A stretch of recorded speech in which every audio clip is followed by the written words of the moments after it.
बिस्मिल्लाहिर्रहमानिर्रहीम। Orient colleges Talagang की तरफ से ऑनलाइन लेक्चर्स के सिलसिले में सेकेंड ईयर केमिस्ट्री के अगले लेक्चर के साथ मैं हाजिर खिदमत हूँ।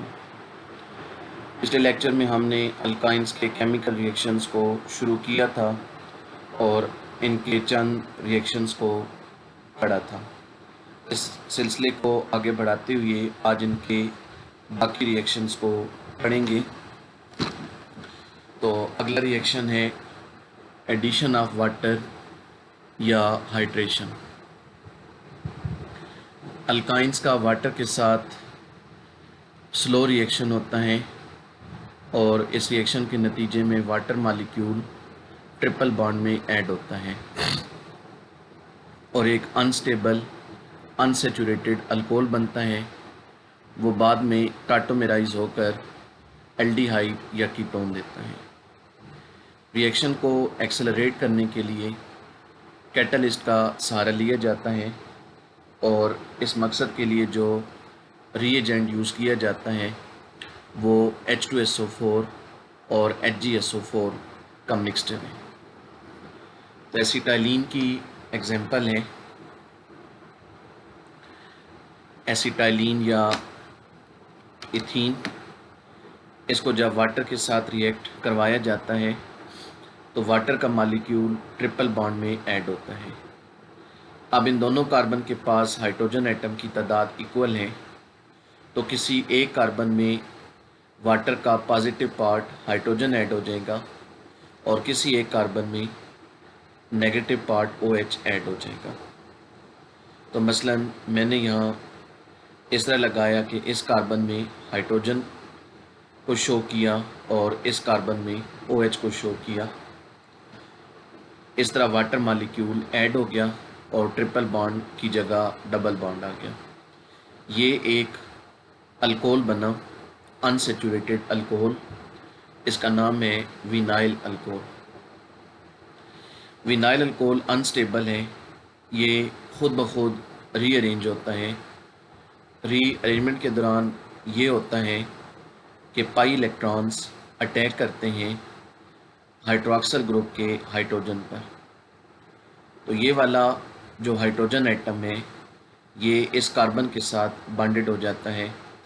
इधर कार्बन्स के बीच सिंगल बॉन्ड रह जाता है और जो ऑक्सीजन और हाइड्रोजन के दरमियान बॉन्ड था वो कार्बन और ऑक्सीजन के दरमियान शिफ्ट हो जाता है। तो इस तरह क्या होता है कि इस कार्बन के पास 2 हाइड्रोजन पहले से हैं, ये वाला भी आया, 3 हो गए तो CH3। आगे ये single bond C, double bond OH, CH3 C double bond OH। ये एक एल्डिहाइड बन गया जिसका नाम है एसिड एल्डिहाइड। एक और एग्जांपल देखें प्रोपाइन की। प्रोपाइन का रिएक्शन अगर वाटर के साथ कराया जाए तो वाटर का मॉलिक्यूल इन 2 कार्बन में ऐड होगा जिनको मैंने एरो से शो किया है। अब आप देख रहे हैं कि इन दोनों कार्बन्स के पास हाइड्रोजन की तादाद इक्वल नहीं है। तो अब यहाँ पर जो एडिशन होगी वो मार्कानी-काव्ज़ रूल के तहत होगी। वाटर का पॉजिटिव पार्ट ज़्यादा हाइड्रोजन वाले कार्बन में ऐड होगा CH में और नेगेटिव पार्ट कम हाइड्रोजन वाले कार्बन में ऐड होगा C में। तो यूँ बनेगा CH3 COH double bond CH2, CH3 COH double bond CH2। ये एक अनस्टेबल अल्कोहल है तो ये फिर रीअरेंज होगा। रीअरेंजमेंट के दौरान वही होगा कि पाई इलेक्ट्रॉन हाइड्रोक्सिल ग्रुप के हाइड्रोजन पर अटैक करेंगे तो हाइड्रोजन जो होगा वो इस कार्बन के पास आ जाएगा। इस कार्बन के पास 3 हाइड्रोजन हो जाएंगे, ये ग्रुप मिथाइल हो जाएगा। यहाँ कार्बन्स के बीच सिंगल बॉन्ड आ जाएगा, इधर कार्बन और ऑक्सीजन के बीच डबल बॉन्ड आ जाएगा और ये CH3 एज इट इज़ तो बन जाएगा CH3 C double bond O CH3। ये बन गया एसीटोन, एक कीटोन। तो अब यहाँ पर अल्काइन अनसिमेट्रिकल था तो एडिशन जो हुई वो मार्कानी-काव्ज़ रूल के अकॉर्डिंग हुई। अब देखा गया है कि अल्काइंस का जो ये रिएक्शन है, इसमें जो एसिटाइलिन या इथाइन है, सॉरी इथीन लिखा हुआ है, ये इथाइन है, एसिटाइलिन या इथाइन है, ये वाहिद अल्काइन है जो वाटर के साथ रिएक्शन में एक एल्डिहाइड बनाते हैं, एसिड एल्डिहाइड। बाकी जितने अल्काइन हैं वो कीटोन बनाते हैं। Ethyne is the only alkyne which gives aldehyde upon hydration, all other alkynes give ketones. इसके बाद अगला रिएक्शन है addition of ammonia and HCN। Ammonia और HCN के साथ जब अल्काइंस रिएक्ट करते हैं तो साइनाइड्स बनते हैं। साइनाइड्स का दूसरा नाम नाइट्राइल होता है। मसलन इथाइन को अगर अमोनिया के साथ रिएक्ट करवाएं तो ये होगा कि 3 जो हाइड्रोजन्स हैं वो दोनों कार्बन में से किसी एक कार्बन में ऐड हो जाएंगे, और जो नाइट्रोजन होगा वो फिर दूसरे कार्बन के साथ बॉन्ड बना लेगा। तो इस तरह आ जाएगा CH3C ट्रिपल बॉन्ड N।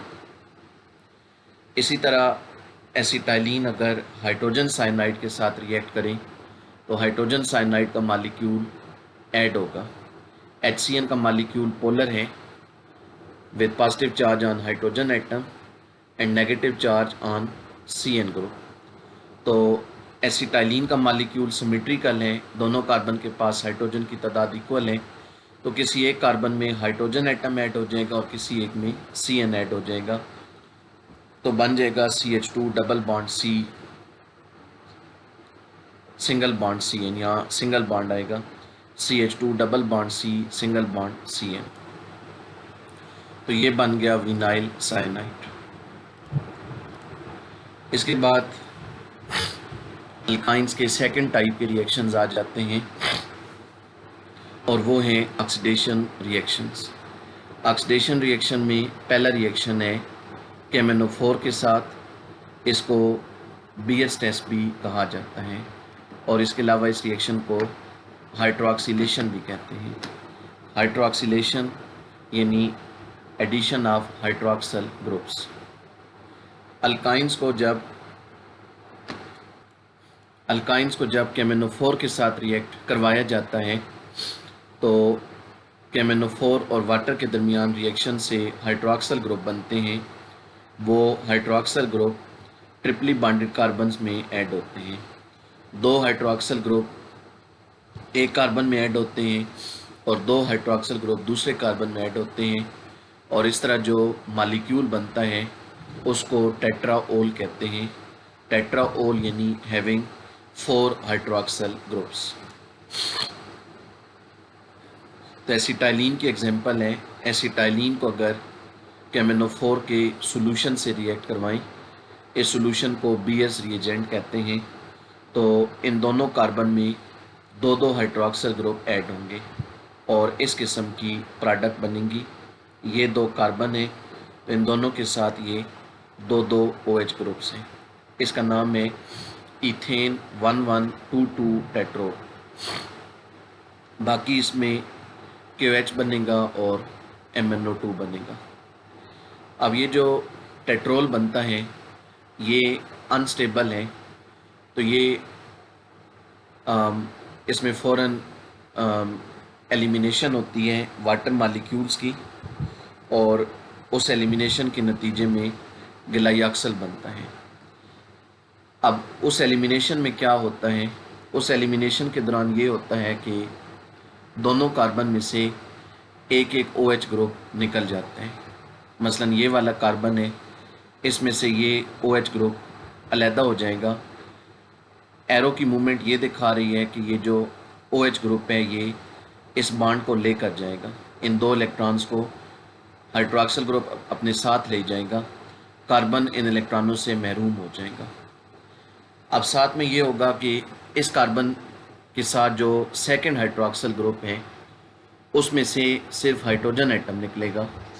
वो हाइड्रोजन एटम दरअसल इस हाइड्रोक्सल ग्रुप की वजह से निकलेगा, और वो हाइड्रोजन एरो की मूवमेंट से आप देख सकते हैं विदाउट इलेक्ट्रॉन्स निकलेगा, और वो जो इलेक्ट्रॉन पेयर शेयर हो रहा है वो शिफ्ट हो जाएगा बिटवीन कार्बन एंड ऑक्सीजन। तो यूँ इस कार्बन में से एक OH ग्रुप निकल जाएगा और एक H हाइड्रोजन एटम निकल जाएगा और कार्बन और ऑक्सीजन के बीच डबल बॉन्ड आ जाएगा। फिर यही कुछ साथ वाले कार्बन में होगा, उसमें से भी एक OH ग्रुप ये निकल जाएगा, एरो दिखा रहा है, और सेकंड OH का H निकल जाएगा और कार्बन और ऑक्सीजन के बीच डबल बॉन्ड आएगा। तो इस तरह 2 वाटर मॉलिक्यूल एलिमिनेट होंगे और पीछे क्या बचेगा, पीछे बचेगा H C double bond O single bond C double bond O H। दोनों कार्बन के साथ एक एक हाइड्रोजन होगा और एक एक ऑक्सीजन, ऑक्सीजन के साथ उनका डबल बॉन्ड होगा। तो जो प्रोडक्ट आएगी उसका ये स्ट्रक्चर होगा HC double bond O C double bond O H। इसका नाम है गिलाइऑक्सल। अब गिलाइऑक्सल जो बनता है KMnO4 की मौजूदगी में इसकी ऑक्सीडेशन हो जाती है। ये एक एल्डिहाइड है, ऑक्सीडेशन से ये कार्बोक्सिलिक एसिड में चेंज होता है और यूँ गिलाइऑक्सल से ऑक्सैलिक एसिड बन जाता है COOH COOH, एक डाई कार्बोक्सिलिक एसिड बन जाता है। तो इस तरह यहाँ पर आकर रिएक्शन जो है वो कंप्लीट होता है और यूँ एसिटाइलिन से ऑक्सैलिक एसिड बनते हैं। अब इस रिएक्शन की ख़ास बात ये है कि इस रिएक्शन में KMnO4 का पर्पल कलर डिस्चार्ज हो जाता है। तो फिर इस रिएक्शन को हम किसी मॉलिक्यूल में डबल या ट्रिपल बॉन्ड की मौजूदगी चेक करने के लिए यूज़ करते हैं, क्योंकि सिर्फ अल्कीन और अल्काइन ही ये रिएक्शन करते हैं, अल्केन ये रिएक्शन नहीं करते। उस मुनासबत से हम इस रिएक्शन को BS टेस्ट के नाम से जानते हैं। इसके बाद आ जाते हैं अल्काइंस के पॉलीमराइजेशन रिएक्शंस। अल्कीन्स के रिएक्शंस में हम पॉलीमराइजेशन का तारुफ पढ़ चुके हैं कि पॉलीमर बहुत बड़े बड़े मॉलिक्यूल्स को कहा जाता है जिसमें चंद मखसूस एटम्स या ग्रुप ऑफ एटम हज़ारों लाखों दफ़ा रिपीट होते हैं और मजमूई तौर पर उन मॉलिक्यूल में एटम्स की तादाद हज़ारों लाखों होती है और इसी तरह उनका मोलर मास भी बहुत ज़्यादा होता है। जिन मॉलिक्यूल से वो बनते हैं उन्हें मोनोमर्स कहते हैं और पॉलीमर्स जिन रिएक्शन में बनते हैं उन रिएक्शंस को पॉलीमराइजेशन रिएक्शंस कहते हैं। तो अब हम पढ़ने जा रहे हैं अल्काइंस के पॉलीमराइजेशन रिएक्शंस। अल्काइन जो हैं ये 2 किस्म के पॉलीमराइजेशन रिएक्शन देते हैं। नंबर 1 लीनियर पॉलीमराइजेशन और नंबर 2 साइक्लिक पॉलीमराइजेशन। डिपेंड करता है कि जो पॉलीमर बनता है उसका स्ट्रक्चर कैसा है। तो पहले हम डिस्कस करेंगे लीनियर पॉलीमराइजेशन को। लीनियर पॉलीमराइजेशन वो रिएक्शन है जिसके दौरान जो पॉलीमर बनता है उसका स्ट्रक्चर लीनियर या स्ट्रेट चेन होता है। जब एसिटाइलिन को अमोनियम क्लोराइड और क्यूप्रस क्लोराइड के सॉल्यूशन में से गुजारा जाता है और इस मिक्सचर को चंद घंटों के लिए रख दिया जाता है तो उसके नतीजे में पॉलीमराइजेशन रिएक्शन वाक़ होता है। इस रिएक्शन में क्या होता है, इस रिएक्शन में एसिटाइलिन के 2 मॉलिक्यूल हिस्सा लेते हैं।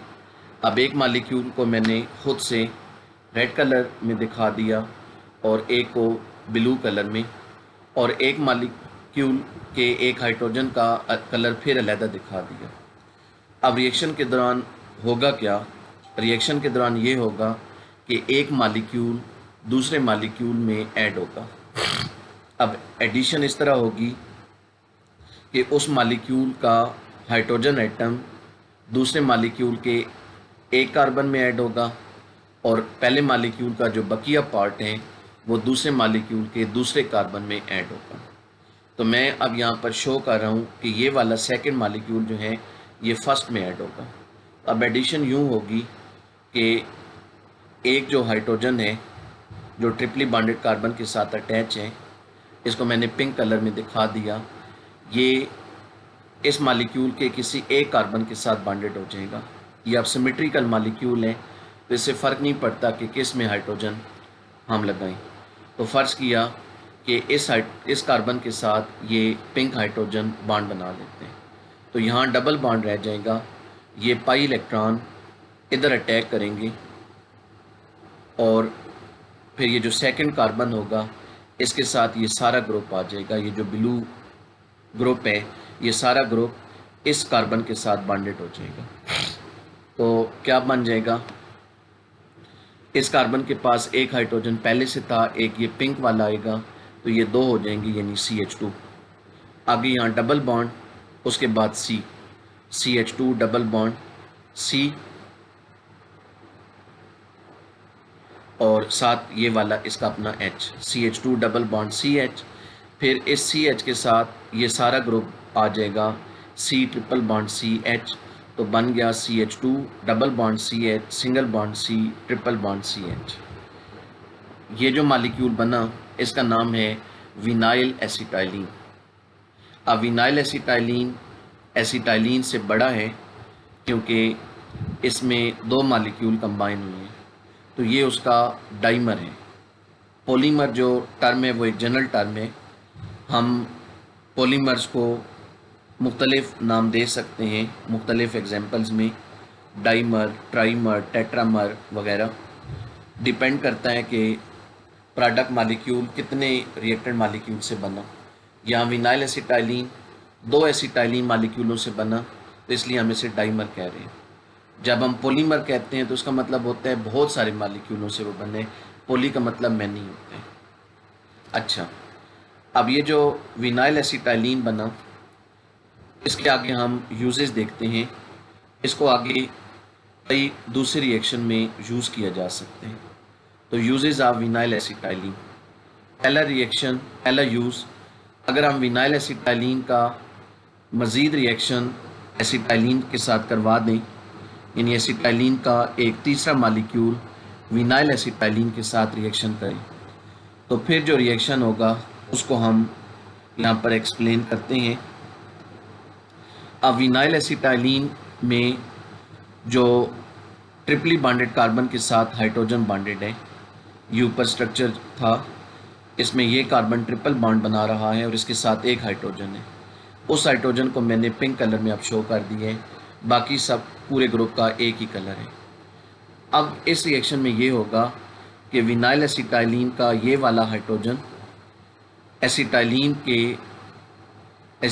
का जो एक और मॉलिक्यूल है उसके किसी एक कार्बन के साथ बॉन्डेड हो जाएगा। फिर वही बात कि ये एसिटाइलिन सिमेट्रिकल है, तो जहाँ जिस कार्बन के साथ मर्जी लगा दें पिंक हाइड्रोजन को। तो फ़र्ज़ किया कि इस लेफ़्ट वाले कार्बन के साथ ये हाइड्रोजन बॉन्ड बनाते हैं, यहाँ डबल बॉन्ड रह जाएगा, और फिर इस कार्बन के साथ ये सारा ग्रुप, ये जो ब्लू ग्रुप है, ये सारा ग्रुप इस रेड कार्बन के साथ अटैच हो जाएगा। तो बनेगा क्या, इस कार्बन के पास एक हाइड्रोजन पहले था, एक और ये वाला आएगा तो दो हो जाएंगे, तो ये हो जाएगा CH2। आगे डबल बॉन्ड CH आ जाएगा, CH2 डबल बॉन्ड CH, फिर CH के साथ ये सारा group C triple bond C, CH double bond CH2, तो बन जाएगा CH2 double bond CH, C triple bond C, CH double bond CH2। ये एक और बड़ा मॉलिक्यूल बन गया, ये ट्राइमर है। अब ये तीन मॉलिक्यूलों से बना है और इसका नाम है डाइविनाइल एसिटाइलिन। तो ये विनाइल एसिटाइलिन का एसिटाइलिन के साथ रिएक्शन है टू फॉर्म डाइविनाइल एसिटाइलिन। फिर विनाइल एसिटाइलिन का एक और रिएक्शन है HCl के साथ।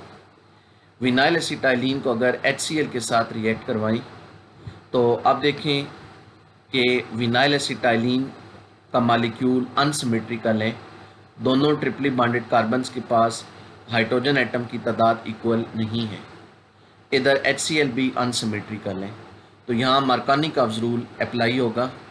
HCl का जो पॉजिटिव हाइड्रोजन पार्ट है वो CH में ऐड होगा और जो नेगेटिव क्लोरीन एटम है वो C में ऐड होगा, तो बन जाएगा CH2 double bond CH, CCl double bond CH2।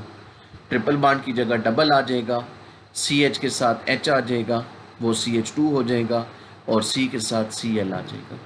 ये प्रोडक्ट बन जाएगी CH2 double bond CH, CCl double bond CH2। इसका नाम है क्लोरोप्रीन। इसको आम ज़ुबान में क्लोरोप्रीन कहा जाता है। और इसका अगर हम IUPAC नेम देखें तो वो है 2-chloro-1,3-butadiene।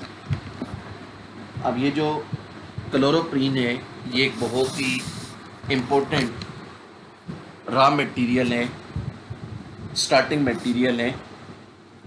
अगर क्लोरोप्रीन की पॉलीमराइजेशन कर दी जाए तो ये एक पॉलीमर बनाता है जिसका नाम है नियोप्रीन। और नियोप्रीन जो है वो रबड़ की मसनूआत बनाने में इस्तेमाल होता है। ये एक सिंथेटिक रबड़ है। रबड़ के बारे में आपको बताता चलूँ कि रबड़ जो होता है वो दो किस्म का होता है, एक नेचुरल और एक सिंथेटिक। जो नेचुरल रबड़ है वो ख़ास किस्म के दरख्त हैं जो ख़ुसूसन इंडिया में बहुत ज़्यादा पाए जाते हैं। उन दरख्तों से एक मादा निकलता है, लिक्विड निकलता है। तो उस लिक्विड को जब प्रोसेस किया जाता है, सुखाया जाता है, तो वो रबड़ होता है। अब नेचुरल रबड़ डिमांड को पूरा नहीं करता तो फिर रबड़ को खुद से बनाया भी जाता है। उस रबड़ को सिंथेटिक रबड़ कहते हैं। तो सिंथेटिक रबड़ को केमिकली नियोप्रीन कहते हैं। और नियोप्रीन क्लोरोप्रीन से बनते हैं, और क्लोरोप्रीन खुद विनाइल एसिटाइलिन से बनते हैं, और विनाइल एसिटाइलिन एसिटाइलिन से बनते हैं। तो यूँ एसिटाइलिन का ये एक बहुत बड़ा यूज़ है कि एसिटाइलिन को नियोप्रीन सिंथेटिक रबड़ बनाने में यूज़ करते हैं। तो ये अलहदा से क्वेश्चन दिया जाता है एग्ज़ाम में कि एसिटाइलिन से नियोप्रीन बनाएं, तो उसमें 3 रिएक्शंस आप बताएंगे। पहले एसिटाइलिन से विनाइल एसिटाइलिन, फिर ये वाला नहीं बताना, डाईविनाइल एसिटाइलिन का यहाँ कोई काम नहीं होगा। फिर विनाइल एसिटाइलिन जमा HCl से क्लोरोप्रीन, और फिर क्लोरोप्रीन से neoprene.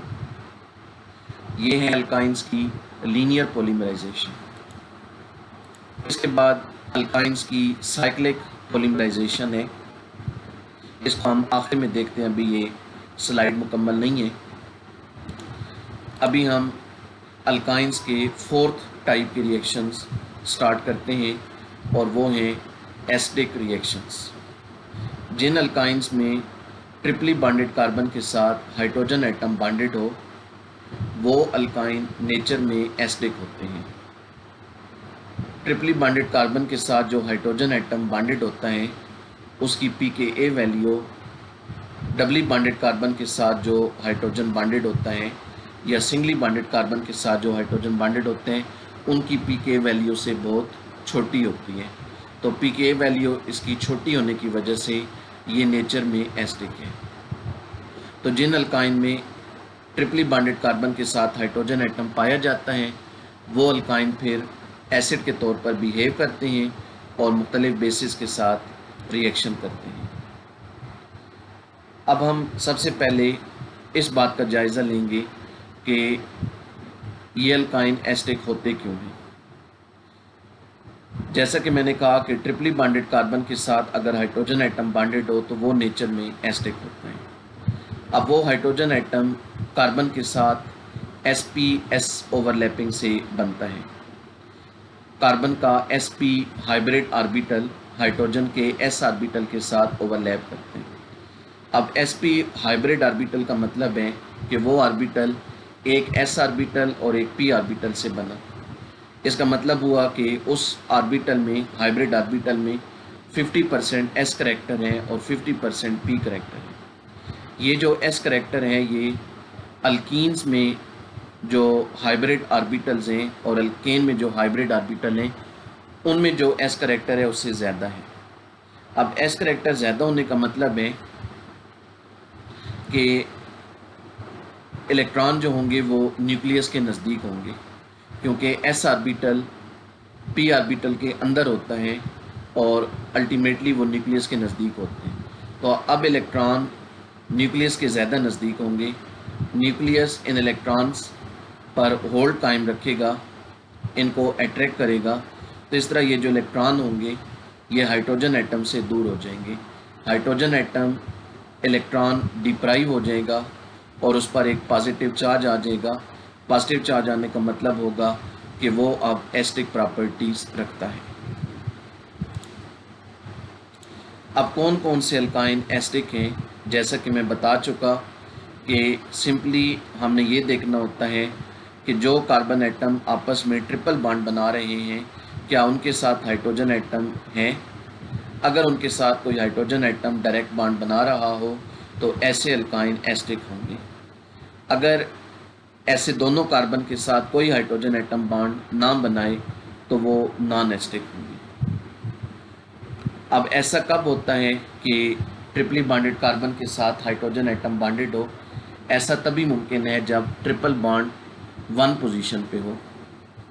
Triple bond one position पे हो ये तभी मुमकिन है, तब भी ज़रूरी नहीं है, लेकिन इसके अलावा कोई सूरत नहीं हो सकती। तो फिर क्योंकि इनमें ट्रिपल बॉन्ड हमेशा वन पे होता है तो ऐसे अल्काइंस को टर्मिनल अल्काइंस भी कहा जाता है और इसके अलावा वन अल्काइन भी कहते हैं। तो एसिडिक अल्काइन, वन अल्काइन या टर्मिनल अल्काइन, इन सब का मतलब एक ही है। जिन अल्काइंस में ट्रिपली बॉन्डेड कार्बन के साथ हाइड्रोजन एटम नहीं होता वो एसिडिक नेचर नहीं रखते और उन्हें नॉन एसिडिक या इंटरनल अल्काइंस कहा जाता है। तो जब कभी ट्रिपल बॉन्ड वन के अलावा किसी पोजीशन पे होगा तो लाजमी डेफिनेटली वो अल्काइन नॉन एसिडिक होगा, उसमें एसिडिक प्रॉपर्टीज़ नहीं होगी। तो अब हम जो रिएक्शन पढ़ने जा रहे हैं वो रिएक्शन तमाम अल्काइंस के लिए नहीं है, वो रिएक्शन सिर्फ जो एसिडिक अल्काइन होंगे वो देंगे। तो फिर इन रिएक्शंस के रिजल्ट्स की बुनियाद पर हम एसिडिक और नॉन एसिडिक अल्काइन के दरमियान डिफरेंशिएट भी करते हैं। यहाँ पर हम तीन रिएक्शंस को पढ़ेंगे। पहला रिएक्शन है reaction with NaNH2 and liquid ammonia. NaNH2 is called sodium amide या सोडामाइड। सोडामाइड को अगर अमोनिया में डिज़ाल्व किया जाए लिक्विड अमोनिया में, अमोनिया लिक्विड फॉर्म में एग्जिस्ट करती है एट -33 सेंटीग्रेड। तो अगर -33 सेंटीग्रेड पर सोडामाइड को अमोनिया में डिज़ाल्व करके रिएजेंट बनाया जाए और इस रिएजेंट को अल्काइंस के साथ रिएक्ट करवाया जाए तो रिएक्शन के दौरान ये होता है कि ट्रिपली बॉन्डेड कार्बन के साथ जो हाइड्रोजन एटम बॉन्डेड होते हैं उनको सोडियम आयन रिप्लेस कर देते हैं। अब मसलन इथाइन या एसिटाइलिन है, इसमें इन दोनों कार्बन के साथ हाइड्रोजन एटम है। तो जब एसिटाइलिन सोडामाइड के साथ रिएक्ट करती है तो इन दोनों हाइड्रोजन्स की जगह सोडियम आयन आ जाते हैं, ये एक साल्ट बन जाता है। इस साल्ट का नाम है डाइसोडियम एसिटाइलेट, डाइसोडियम एसिटाइलेट। बाकी इसमें दो अमोनिया के मालिक्यूल बनेंगे, वो पहले वाली अमोनिया का हिस्सा बन जाएंगे और साथ में जी बस दो अमोनिया के मालिक्यूल बनेंगे। इसी तरह प्रोपाइन है, प्रोपाइन में अब ये कार्बन जो ट्रिपल बॉन्ड बना रहा है इसके साथ एक हाइड्रोजन है, दूसरे कार्बन के साथ हाइड्रोजन कौन नहीं है। बहरहाल एक कार्बन के साथ हाइड्रोजन है तो ये अल्काइन भी एसिडिक है। प्रोपाइन जब सोडामाइड के साथ रिएक्ट करता है ये वाला हाइड्रोजन सोडियम आयन के साथ रिप्लेस होता है, ये एक साल्ट बनता है जिसका नाम है सोडियम प्रोपाइनाइट। तो ये अल्काइंस का सोडामाइड के साथ रिएक्शन है। अगला रिएक्शन है reaction with cuprous chloride in ammonium hydroxide. अगर हम क्यूप्रस क्लोराइड को अमोनियम हाइड्रोक्साइड में डिज़ाल्व करें और फिर इस रिएजेंट के साथ अल्काइंस का रिएक्शन करवाएं तो जो एसिडिक अल्काइन होंगे वो इसके साथ रिएक्शन करेंगे और एसिडिक अल्काइन में जो एसिडिक हाइड्रोजन्स हैं वो कॉपर आयंस के साथ रिप्लेस हो जाएंगे। मसलन एसिटाइलिन को अगर इस रिएजेंट के साथ रिएक्ट करवाते हैं, अब ये दोनों हाइड्रोजन जो ट्रिपली बॉन्डेड कार्बन्स के साथ बॉन्डेड हैं, इन दोनों हाइड्रोजन की जगह कॉपर आयन आ जाएंगे और ये चीज़ बन जाएगी CuC ट्रिपल बॉन्ड CCU। दोनों हाइड्रोजन्स की जगह कॉपर आयन आ गए, एक साल्ट बन गया जिसका नाम है डाई कॉपर एसिटाइलेट। इसी तरह प्रोपाइन भी इसके साथ रिएक्ट करेगा, ये वाला रेड हाइड्रोजन रिप्लेस हो जाएगा, बन जाएगा CH3C ट्रिपल बॉन्ड CCU। ये एक साल्ट है, इसका नाम है सिल्वर, इसका नाम है कॉपर प्रोपाइनाइट। यहाँ सिल्वर लिखा हुआ है, ये कॉपर है, कॉपर प्रोपाइनाइट। अब ये जो कॉपर के साल्ट बनते हैं, इन साल्ट्स की ख़ास बात ये है कि ये कलर्ड होते हैं, ये वाटर इनसॉल्युबल हैं, तो रिएक्शन में जब ये बनते हैं तो PPT की शक्ल में अपीयर होते हैं, इनके क्रिस्टल हासिल होते हैं। उन क्रिस्टल्स का जो कलर है वो ब्रिक रेड है, ये ब्रिक रेड कलर की PPT बनाते हैं। तो फिर कलर्ड PPT बनने की वजह से हम इस रिएक्शन को दो अल्काइंस के दरमियान डिफ्रेंशिएट करने के लिए यूज़ कर सकते हैं, एस्टिक और नॉन एस्टिक अल्काइंस के दरमियान। मसलन 1 ब्यूटाइन और 2 ब्यूटाइन, इनके दरमियान डिफ्रेंशिएट करना हो तो हम इस रिएक्शन का सहारा ले सकते हैं। 1 ब्यूटाइन एस्टिक होगा, वो ये रिएक्शन करेगा, ब्रिक रेड PPT बनाएगा। 2 ब्यूटाइन में एस्टिक हाइड्रोजन नहीं होगी, वो ये रिएक्शन नहीं करेगा, कोई PPT नहीं बनेगी। तो जो सैंपल ब्रिक रेड PPT बनाएगा वो 1 ब्यूटाइन का होगा, और जो ब्रिक रेड PPT नहीं बनाएगा वो 2 ब्यूटाइन होगा। इसके बाद एक और इसी तरह का रिएक्शन है, reaction with silver nitrate in ammonium hydroxide. अगर हम सिल्वर नाइट्रेट का सोल्यूशन बनाएं और फिर उस सोल्यूशन को अमोनियम हाइड्रोक्साइड में मिक्स कर दें और फिर इस रिएजेंट के साथ अल्काइंस का रिएक्शन करें, तो एस्टिक अल्काइन इसके साथ रिएक्ट करेंगे और जो एस्टिक हाइड्रोजन होंगे वो सिल्वर आइंस के साथ रिप्लेस हो जाएंगे। एसिटाइलिन में ये दोनों हाइड्रोजन एस्टिक हैं, तो ये सिल्वर आइंस के साथ रिप्लेस हो जाएंगे, ये बन जाएगा AgC triple bond CAg di silver acetylide. इसी तरह प्रोपाइन जब रिएक्ट करेगा तो ये वाला रेड हाइड्रोजन सिल्वर आयन के साथ रिप्लेस होगा, बनेगा CH3C triple bond CAg silver propynide. Silver के जो साल्ट बनते हैं ये भी वाटर इनसॉल्युबल हैं और ये भी कलर्ड हैं और इनका कलर वाइट होता है। तो वाइट कलर में PPT बनती है, तो फिर उस वजह से हम इस रिएक्शन को भी दो अल्काइंस के दरमियान डिफ्रेंशिएट करने के लिए यूज़ कर सकते हैं। तो जैसा कि मैंने 1 ब्यूटाइन और 2 ब्यूटाइन की बात की थी, उनके दरमियान डिफ्रेंशिएट करना हो तो हम इस रिएक्शन का सहारा ले सकते हैं। जो सैंपल वाइट PPT बनाएगा वो 1 ब्यूटाइन का होगा, जो इस तरह की PPT नहीं बनाएगा वो 2 ब्यूटाइन का होगा।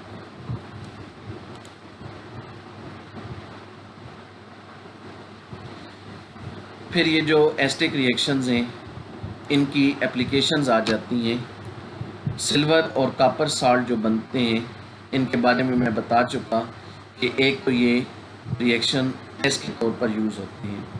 इसके अलावा इन साल्ट्स को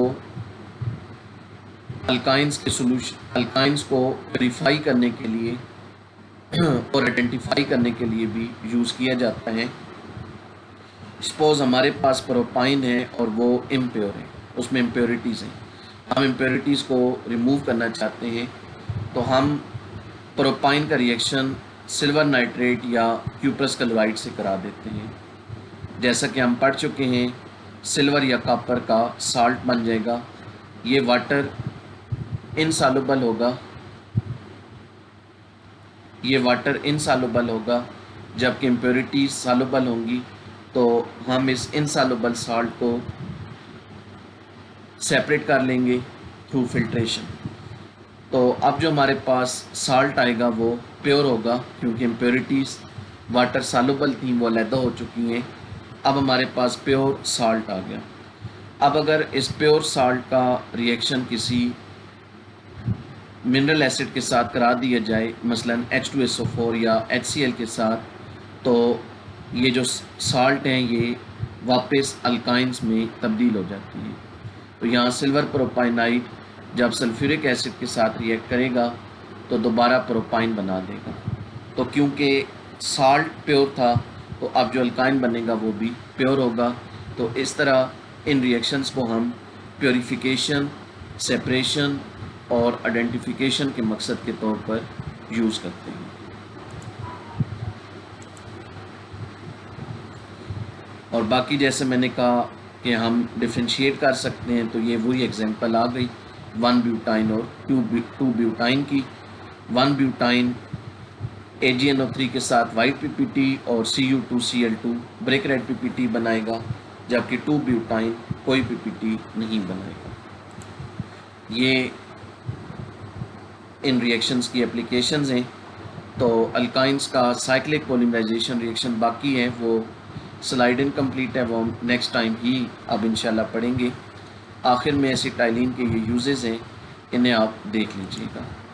तो यहाँ पर चैप्टर नंबर 8 के जो आर्टिकल्स हैं वो मुकम्मल हो गए। तो कल का जो हमारा लेक्चर होगा उसमें हम इंशाल्लाह चैप्टर 8 की एक्सरसाइज को सॉल्व करेंगे। तो कल अगले लेक्चर के साथ दोबारा हाजिर खिदमत होंगे। अपना ख्याल रखिएगा। अल्लाह हाफ़िज़।